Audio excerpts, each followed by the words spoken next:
United States of America, we had a president who stood up at press conferences and talked tough about Vladimir Putin, and then Putin invaded Ukraine and destroyed a significant chunk of the country. The path to peace and the path to prosperity is maybe engaging in diplomacy. We tried the pathway of Joe Biden of thumping our chest and pretending that the President of the United States' words mattered more than the President of the United States' actions. What makes America a good country is America engaging in diplomacy. That's what President Trump is doing. What kind of diplomacy, JD, you are speaking about? What do you mean? I'm talking about the kind of diplomacy that's going to end the destruction of your country. Yes, but if you Mr. President, with respect, I think it's disrespectful for you to come into the Oval Office and try to litigate this in front of the American media. Right now, you guys are going around and forcing conscripts to the front lines because you have manpower problems. You should be thanking the President for trying to bring an end to this conflict. Have you ever been to Ukraine that you say what problems we have? I have been to. Come once. I've actually watched and seen the stories, and I know what happens is you bring them on a propaganda tour, Mr. President.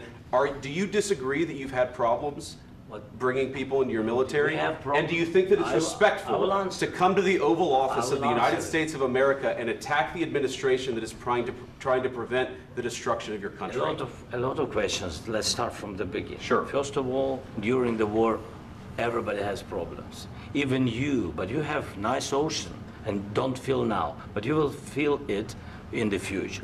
God bless. You don't know that. God bless. God bless. You will not have a war. Don't tell us what we're going to feel.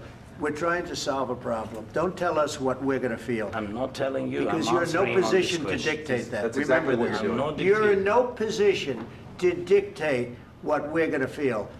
We're going to feel very good. You will feel influence. We're going to feel very good and very strong. You will feel influence. You're right now not in a very good position. You've allowed yourself to be in a very bad position, and he happens to be right about it. From the very beginning of the war. You're not in a good position. You don't have the cards right now. With us, you start having cards. Right now, you don't. You're playing cards. You're playing cards. You're gambling with the lives of millions of people. You're gambling with World War III. You're gambling with World War III. And what you're doing is very disrespectful to the country, this country, that's backed you far more than a lot of people said they should have. Have you said thank you once? This entire meeting? No, in this entire meeting, have you said thank you? You went to Pennsylvania and campaigned for the opposition in October. Offer some words of appreciation for the United States of America and the president who's trying to save your country.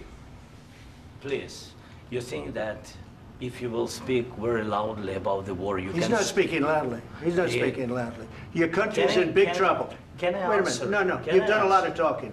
Your country is in big trouble. I know. You're not winning. You're not winning this. You have a damn good chance of coming out okay because of us. Mr. President, we are staying in our country, staying strong from the very beginning of the war. We've been alone, and we are thankful. I said thanks in this cabinet, and not only in this cabinet. We gave you, through this stupid president, $350 billion. We gave you military equipment, and your men are brave, but they had to use our military. If you didn't have our military equipment, this war would have been over in 2 weeks. In 3 days. I heard it from Putin. In 3 days. This is something maybe new. Less. In 2 weeks. Of course, yes. It's going to be a very hard thing to do business like this. Again, just say thank you. I said a lot of times to American people. Accept that there are disagreements, and let's go litigate those disagreements rather than trying to fight it out in the American media when you're wrong.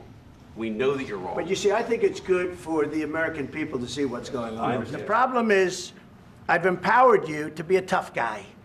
And I don't think you'd be a tough guy without the United States. And your people are very brave.